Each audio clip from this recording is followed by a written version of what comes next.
reviens au début, après Falch. Les gens le voient, Falch? Moi, je me souviens pas. Non, hein. On sort au Vendôme, encore merci au Vendôme aujourd'hui. Ah oui, Le seul cinéma important. Hein. Ouais, le seul cinéma qui a sorti le film. Et on a fait, je me souviens, 712 entrées. C'est ça. C'est un début de carrière, Fulgurant. On démarre fort. Fulgurant, mais un bon public. Et derrière, assez curieusement, vous faites plutôt un gros film en termes de moyens, qui est incompréhensible dans votre filmographie pratiquement. C'est Je pense à vous, en 1991. C'est très étonnant. Après Falch et avant La Promesse, c'est presque incompréhensible. Vous trouvez Oui, pas? donc on va pas essayer de comprendre. Ouais.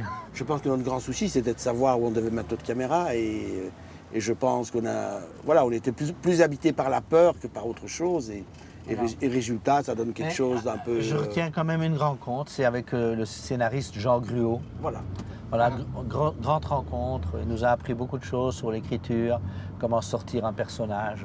Parce que nous, on était encore très documentaire, donc il fallait sortir le personnage pour en faire un personnage de fiction. Et puis, il va y avoir un certain laps de temps, parce que La Promesse va sortir 5 ans plus tard, c'est ça, hein? Ouais. Je pense, oui. Et là, tout votre cinéma est apparu. On s'est reconcentré sur nous-mêmes, si je puis dire. Et On part de nous, de ce qu'on veut faire, de ce qu'on sent qu'on veut faire, parce qu'il ne faut pas être prétentieux non plus, mais voilà, on s'en fout de ce qu'on nous dit, faites ça, pas ça, travaillez avec des cibles, on s'en fout. Notre histoire avec des gens qui sont plus proches de nous, des amis pour la plupart. Plus de grand travelling, plus de musique. Et plus de machinerie qui crée une médiation énorme entre les acteurs, le corps des acteurs et nous. Donc une caméra à l'épaule, plus proche, et on sent mieux les choses. On en avait besoin aussi pour travailler, pour sentir les plans, savoir ce qu'on voulait faire et ne pas faire. Voilà. Moi, c'est un film que j'ai fait contre ce qu'on avait fait contre moi dans le film précédent. J'ai fait un film, j'étais animé profondément par le contre. Allez à l'os.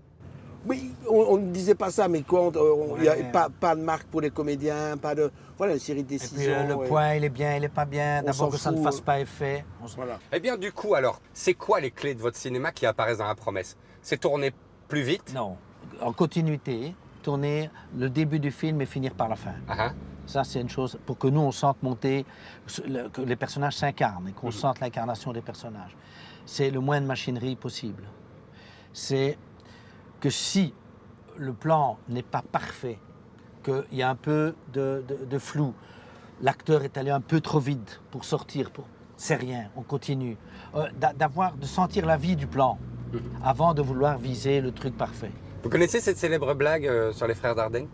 Avec de Chabrol, Non, Je sais attends, pas. on va- Je sais pas de qui elle est. on va vous le dire. Chabrol en a fait une? Non, mais Non, dites- c'est celle-là, mais peut-être, on va dites-nous- voir. dites-nous Ah la non, date. mais alors racontez-la. Il a fait quoi, Chabrol? Chabrol, il a dit, vous savez comment ils font les frères Dardenne pour filmer, Pourquoi pourquoi ils ils doivent sont faire deux. Parce qu'il y en a un qui tient la caméra et l'autre qui le chatouille. Elle est bien. C'est pas mal. Et il est très bon, Chabrol. Il était. J'adore cette blague.